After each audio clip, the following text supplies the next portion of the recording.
আমরা দেখতে পাচ্ছি যে ৫ই আগস্টের পর সংখ্যালঘুদের ওপর হামলা ঘটনা নিয়ে আসলে ভারতীয় গণমাধ্যমগুলো অনেক ক্ষেত্রেই আমরা দেখতে পাচ্ছি যে অতিরঞ্জিত কিন্তু রং লাগানো সংবাদ যেগুলো আছে আমরা দেখছি যে এগুলো আসলে অনেক গণমাধ্যম ভারতের এগুলো প্রচার করছে। বীর মুক্তিযোদ্ধা পার্লামেন্টের সদস্য মঈনুদ্দিন খান বাদলের কবরে আগুন দিছেন দিয়া রাতের অন্ধকার। এই বীর পুরুষগুলো কারা? এবং হিন্দুদের উপর যে অত্যাচার হচ্ছে, আমি এখানে দাঁড়িয়ে প্রকাশ্যে বললাম যে হ্যাঁ হচ্ছে, শুধু সম্পত্তির জন্য না, তাদের নারীদের উপরে হস্তক্ষেপ হচ্ছে, তাদের বাড়িঘরের উপরে হস্তক্ষেপ হচ্ছে। মাজার ভাঙ্গা, মাজার ভালো না খারাপ সেটির বিচারের দায়ভার কেউ কাউকে দেয়নি, এবং মাজার থাকবেই থাকবে না সেটার বিচারের দায়ভার কেউ কাউকে দেয়নি।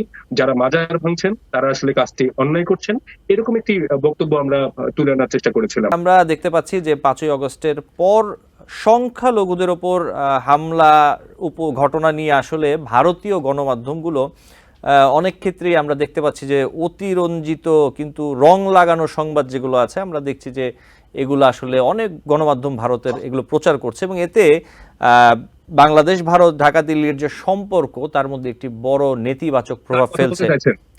স্যার কথা বলতে চাইছেন? জি জি স্যার বলুন। জি স্যার বলুন। আমি কয়েকটা সংস্থার সাথে সংশ্লিষ্ট, তাতে আমার কাছে তালিকা আছে কত জায়গায় কতটা হয়েছে। আপনারা জানেন বাংলাদেশে মাজার, এগুলো প্রায় অধিকাংশ মাজার ধ্বংস করে দেওয়া হচ্ছে। কারা করতেছেন? খ্যাতনামা একজন মুক্তিযোদ্ধা, বীর মুক্তিযোদ্ধা, পার্লামেন্টের সদস্য মঈনুদ্দিন খান বাদলের কবরে আগুন দিছেন দিয়া রাতের অন্ধকার। এই বীর পুরুষগুলো কারা? এবং হিন্দুদের উপর যে অত্যাচার হচ্ছে, আমি এখানে দাঁড়িয়ে প্রকাশ্যে বললাম যে হ্যাঁ হচ্ছে, শুধু সম্পত্তির জন্য না, তাদের নারীদের উপরে হস্তক্ষেপ হচ্ছে, তাদের বাড়িঘরের উপরে হস্তক্ষেপ হচ্ছে। এবং আগেও ছিল এটা, অবশ্য ১৫ বছরের শাসন আমলেও ছিল, এখনো আছে, এখনো আছে। এবং এগুলো, এবং গণমাধ্যমের যদি মনে করেন যে স্বাধীনতা আছে, আমি বলবো যে মোটেই নাই। প্রকাশ্যেই বলছি যে মোটেই নাই। এরা বরঞ্চ আতঙ্কে আছে কখন কি আর্মি কাকে তুলে নেয়। যদিও নেয় না, আমি বললাম যে আমাকে দেখো, আমি তো বলতেছি, তোমরা বলো, মুখ খোলো, মনের ভেতরে রাখো কেন, চেপে থেকো না, কারণ এই দেশ তোমারও আমারও। তবে আমার একটু দরদ বেশি কেন, যে আমি লাস্ট, আমার সবচেয়ে অহংকার হইলো আমি মুক্তিযোদ্ধা, এবং এখন যারা আছেন তারা থার্ড জেনারেশন, আমি ফার্স্ট জেনারেশন। তো থার্ড জেনারেশনের বেলাতে আমি বললাম যে শ্রীলঙ্কায় কিন্তু জনতা বিমুক্তি পার্টির থার্ড জেনারেশন আজকে রাষ্ট্রপতি। জি স্যার, আমরা আপনার কাছে আবার আসবো। ভারতীয় বিভিন্ন গণমাধ্যমে আসলে এই বিষয়গুলোকে একটু রং লাগানো ভাবে আসলে একটু বেশি অতিরঞ্জিত করে প্রকাশ করা হচ্ছে, এবং এক্ষেত্রে আমরা যেটি দেখতে পাচ্ছি এখন কিন্তু সামাজিক মাধ্যমগুলোর প্রচণ্ড ইম্প্যাক্ট রয়েছে সোসাইটিতে। সামাজিক মাধ্যমে ভালো মন্দ গুজব খবর হরহামেশা ছড়াচ্ছে, এবং এটি আসলে অনেক প্রভাব ফেলে মানুষের মনে। তো এই ক্ষেত্রে বাংলাদেশের মূলধারার যে গণমাধ্যমগুলো, তারা কি আসলে সঠিক তথ্যগুলো এই বিষয়গুলো নিয়ে তুলে ধরার ক্ষেত্রে কি যথাযথ ভূমিকা পালন করতে পারছে বলে আপনি মনে করছেন? এবং স্যার যে কথাটি বললেন, স্যারের প্রশ্নটি আমি আসলে করতে চাই, একজন গণমাধ্যম কর্মী হিসেবে আপনি কি মনে করছেন যে আপনি গত ১৫-১৬ বছরের থেকে এখন অনেক বেশি স্বাধীনভাবে সাংবাদিকতা চর্চা করতে পারছেন? দেখুন, স্বাধীনতার বোধ আসলে মানে সময়ের সাথে সাথে আসলে পাল্টায়, এবং স্বাধীনতার বোধ কখনোই হচ্ছে যে হুট করে পাল্টানোর জিনিস না, যে দুম করে পাল্টে গেল, ব্যাপারটা এরকম না। গত ১৫ বছর ধরে গণমাধ্যম, বাংলাদেশের গণমাধ্যম যে চর্চার ভিতর দিয়ে গেছে, যে মানসিকতার ভিতর দিয়ে গেছে, সেটি হঠাৎ করে পরিবর্তন হচ্ছে। শোনেন, গণমাধ্যম কিন্তু রাষ্ট্র গত ১৫ বছর কিংবা তার আগের সময়গুলোতে যে আচরণ করে গেছে, গণমাধ্যমের সাথে গণমাধ্যমকে যেভাবে ব্যবহার করে গেছে, এবং গণমাধ্যম কর্মীদেরকে যেভাবে যে চাপের মধ্যে রেখেছে, সেটি থেকে আমি বের হয়ে আসা, আমি আসলে ওই সরকারকে ভয় পাই না, শাসককে ভয় পাই না, আমি পুরো রাষ্ট্র ব্যবস্থাকে ভয় পেতে শুরু করেছি। তো এই ভয় থেকে, এই আতঙ্ক থেকে, এই ট্রমা থেকে দুম করে বের হয়ে আসবো, ব্যাপারটা এরকম না। আমি সেই অর্থে বলছি যে আমি নিজে থেকেই মানসিকভাবে স্বাধীন হয়ে উঠতে পারিনি এখন পর্যন্ত সাংবাদিক হিসেবে।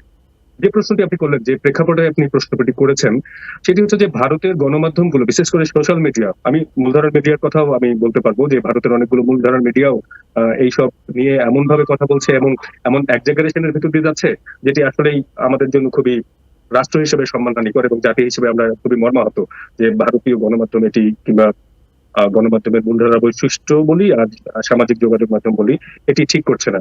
বাংলাদেশের গণমাধ্যম হিসেবে মূলধারার গণমাধ্যমগুলো সেই জায়গাটায় খুব বেশি প্রভাব ফেলতে পেরেছে কিংবা সঠিক তথ্য দিয়ে মূল তথ্যগুলোকে সামনে আনার চেষ্টা করেছে, এটি আমার কাছে মনে হয় নাই।